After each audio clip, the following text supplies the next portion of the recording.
Good morning, students. So we are doing about the common human diseases. जिसमें हमने pneumonia और typhoid कर ली है. Next one is common cold. It is also called rhinitis and it is one of the most common infectious disease of humans which is caused by some 100 types of rhinoviruses. So 100 type of rhinoviruses, they cause common cold, and there is small bacterium which is called Dialyser pneumocystis. So it also causes common cold in the human body. The pathogen do not reach the lungs. In case of common cold, जो pathogen है वो lungs तक नहीं पहुंचता है, and it can only affect the nose and upper respiratory tract. ठीक है, nose को infect कर रहा है and causing inflammation in the upper respiratory tract or passages of the mucous membrane. Then the mode of transmission, the viruses are transmitted directly transfer हो रहा है through the inhalation of the droplet resulting from the cough sneezing of an infected person. Infected person की cough sneezing के droplet के through जो pathogen है वो enter कर सकता है किसी भी ह्यूमन बॉडी में. थ्रू एयर जो है वो पैथोजन एक व्हीकल ले सकता है, एज अ वेक्टर काम कर सकती है एयर जो है, and it can reach to the human, healthy human. So it can also transmitted through contaminated articles or contaminated objects such as utensils, pen, computer keyboards, books etc. तो जो भी infected person है उसकी contaminated article जो है उसके through भी common cold जो है वो हो सकता है. Then about the symptoms, so nasal congestion and nasal discharge is a common symptom है बहुत अच्छे से जो कॉमन कोल्ड के वायरसेस के साथ जो है अटैक करता है. कॉमन जो कोल्ड के वायरसेस हैं और इजीली जो है after 1 week it can cured.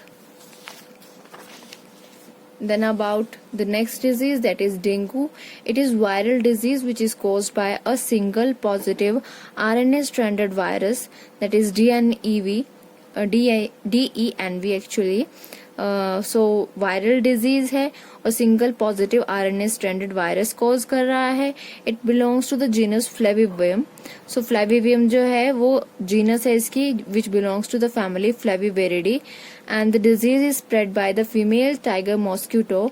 The scientific name of this mosquito is Aedes aegypti. So through this mosquito जो पैथोजन है वो इन्फेक्टेड पर्सन से किसी हेल्दी पर्सन में जा सकता है. It can act as a vector actually.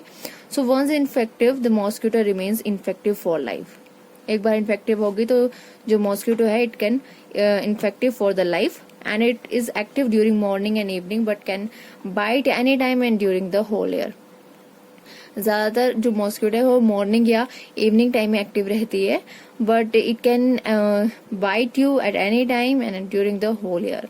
So dengue is of 2 types. Classical dengue fever, that is also called breakbone fever. It is more severe in adults. Symptoms क्या क्या हैं? Severe splitting headache which increase with the movements.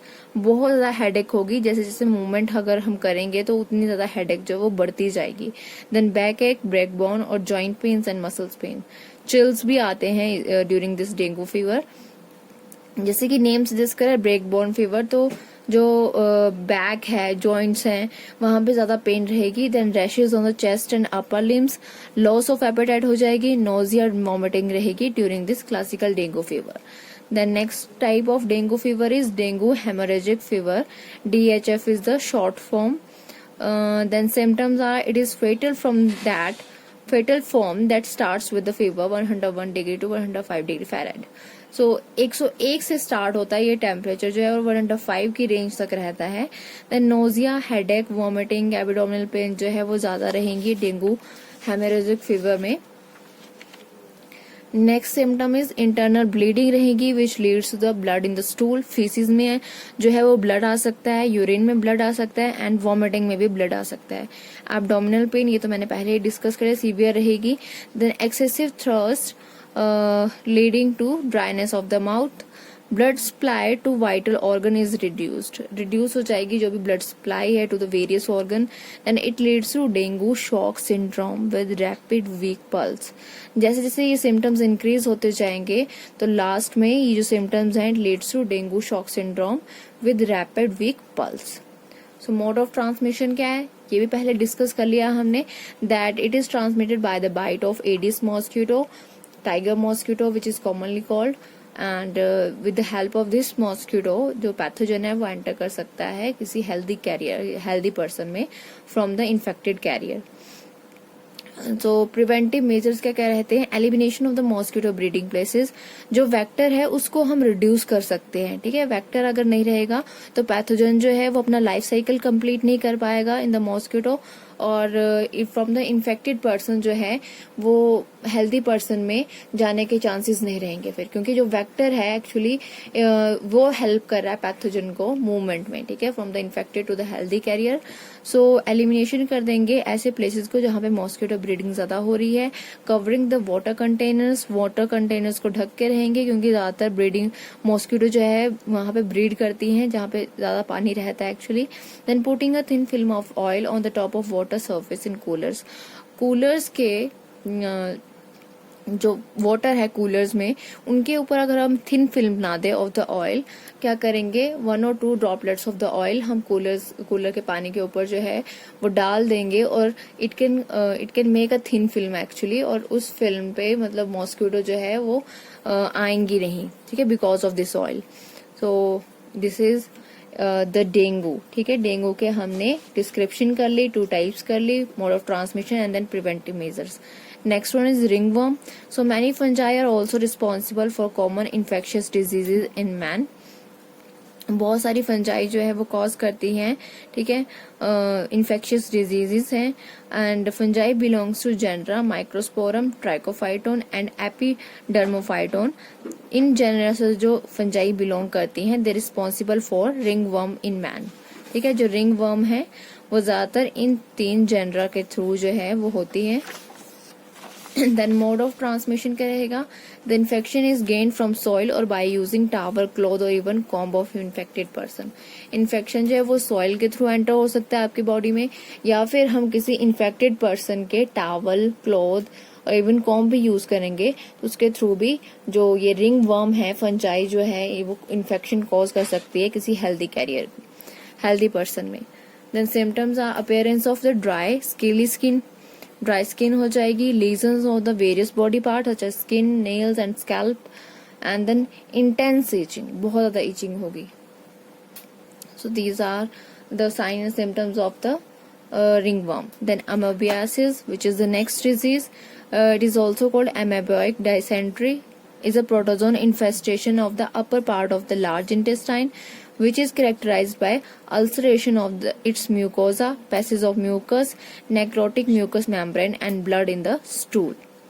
Large intestine में disease होती है, protozoan infestation है, protozoan के through disease हो रही है, and the disease is wide spread in India with several pockets having chronic amoebiasis due to poor sanitary conditions and unsafe drinking water.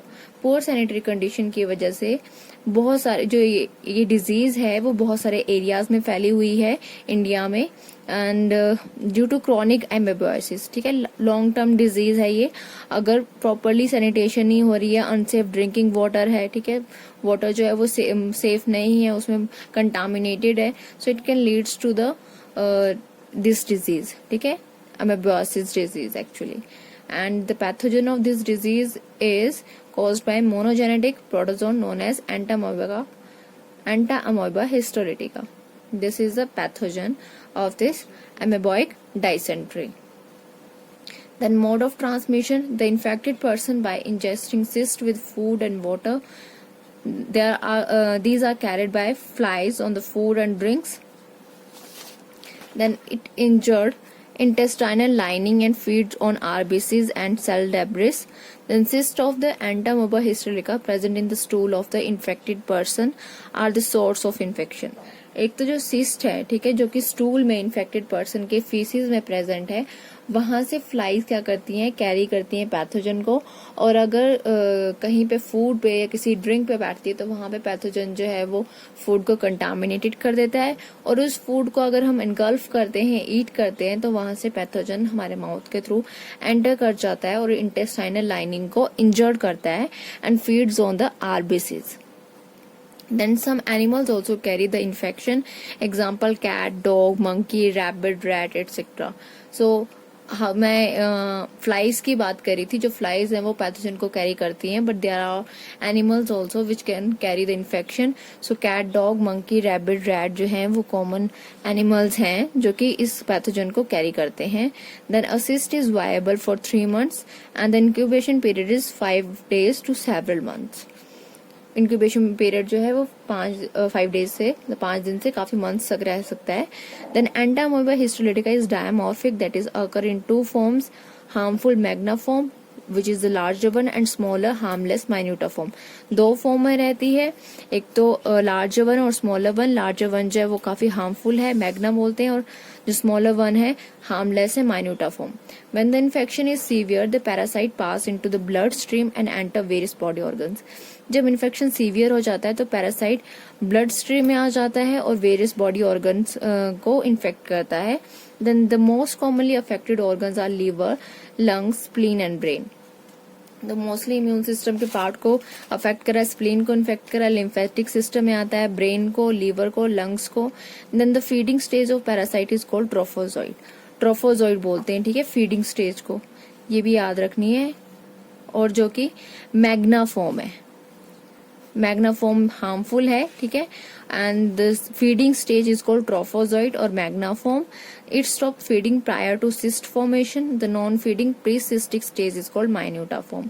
तो जब तक सिस्ट नहीं बनती है तब तक ये ईट करता रहता है एंड इट स्टॉप्स फीडिंग। जो पैथोजन है वो फीडिंग स्टॉप कर देता है सिस्ट फॉर्मेशन के लिए। Then the non feeding pre cystic stage is called minuta form. Minuta form जो है वो नॉन फीडिंग स्टेज है। सिम्टम्स है abdominal pain and cramps, mild diarrhoea, alternation with the constipation, ठीक है, डायरिया भी रहेगा बट फिर उसके साथ कॉन्स्टिपेशन भी हो सकती है बीच बीच में। Then passing out of the excess mucus, pieces of necrotic mucous membrane and blood clots in the feces, ठीक है। Then when parasite reaches the brain through blood it causes lesions in the brain। एक तो blood clots आ सकते हैं, faeces में mucus आ सकता है, ज्यादा एक्सेस में म्यूकस निकल सकता है। और जो पैरासाइट है when it reaches to the brain through blood it causes lesions in the brain cells and may cause death, ठीक है। उस ह्यूमन बॉडी की, उस ह्यूमन ऑर्गेनिज्म की डेथ भी हो सकती है if it reaches to the blood. Then preventive measures, sanitary disposal of the human excreta, क्योंकि ह्यूमन एक्सक्रीटा के थ्रू ही ज्यादातर जो पैथोजन है वो फ्लाइज के थ्रू कैरी किया जाता है। Then safe drinking water, chlorination is not enough as the cyst are resistant to it, ठीक है। ड्रिंकिंग वाटर को तो सेफ होना चाहिए बट जो क्लोरिनेशन मेथड हम वाटर को सेफ करने के लिए, प्योरीफाई करने के लिए यूज करते हैं तो वो भी जो है इनफ नहीं है, क्योंकि सिस्ट जो है वो इसके रेजिस्टेंट है। देन हाइजीनिक किचन प्रैक्टिसेस होनी चाहिए, protection of food against flies and avoiding hand washing and bathing in the village ponds. Ponds में जो है हैंड वॉश नहीं करने, बाथिंग नहीं करनी है, सो दैट दिस जो पैथोजन है वो जो है स्प्रेड ना हो सके, ठीक है। तो इसका एक छोटा सा डायग्राम है।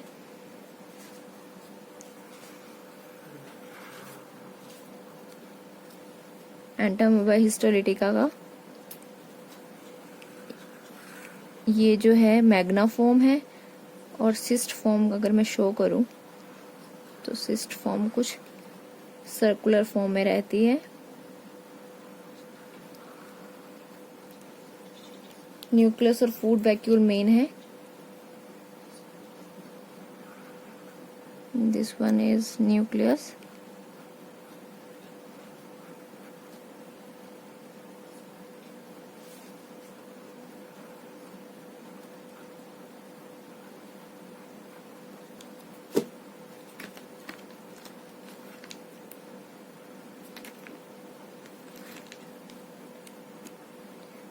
फूड वैक्यूल प्रेजेंट है।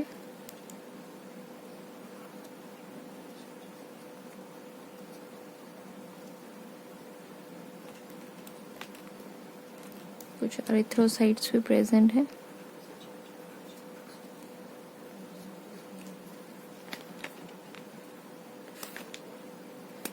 And then the cytoplasm. और सिस्ट की मैं बात करूं तो there are various nucleus,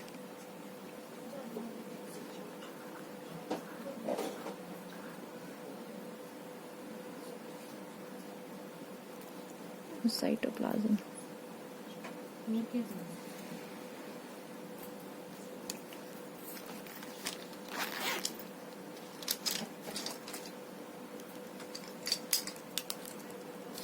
So these are erythrocytes.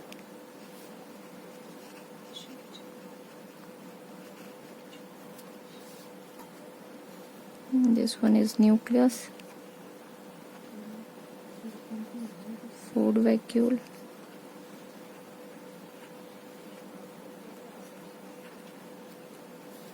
यहाँ पे this one is nucleus,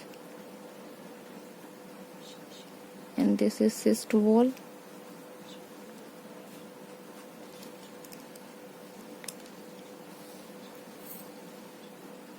So